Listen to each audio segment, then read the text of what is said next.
তুমি ছিলে চাঁদের মতোই সুন্দর, তবে তোমার ভিতরটা ছিল আগুনের মতো ভয়ঙ্কর। দূর থেকে চাঁদের মতো আলো দিলে, দূর থেকে ভালোবাসা শেখালে, আবার নিমিষেই সব ভালোবাসাকে পুড়িয়ে ছারখার করে দিলে। তুমি ছিলে ফুল, তবে আমার জন্য ফুটনি। তুমি ছিলে প্রজাপতি, তবে আমার বাগানে ওড়নি। তুমি ছিলে পাখি, তবে আমাকে গান শোনাওনি। তুমি ছিলে বৃষ্টি, তবে আমার দুঃখকে ভেজাওনি। তোমার ছিল মায়াবী দুইটা চোখ, যে চোখ দিয়ে শুধু আমার উপরের হাসিটাকেই দেখেছো, ভিতরে লুকানো কষ্টটাকে আর দেখোনি।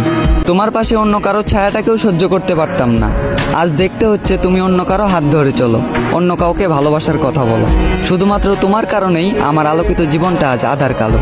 খুব জোর গলায় বলতে ইচ্ছা করে, তোমার থেকে জানতে ইচ্ছা করে, আমিও তো ছিলাম মানুষ। কি এমন ক্ষতি হইতো আমাকে একটু বাঁচলে ভালো।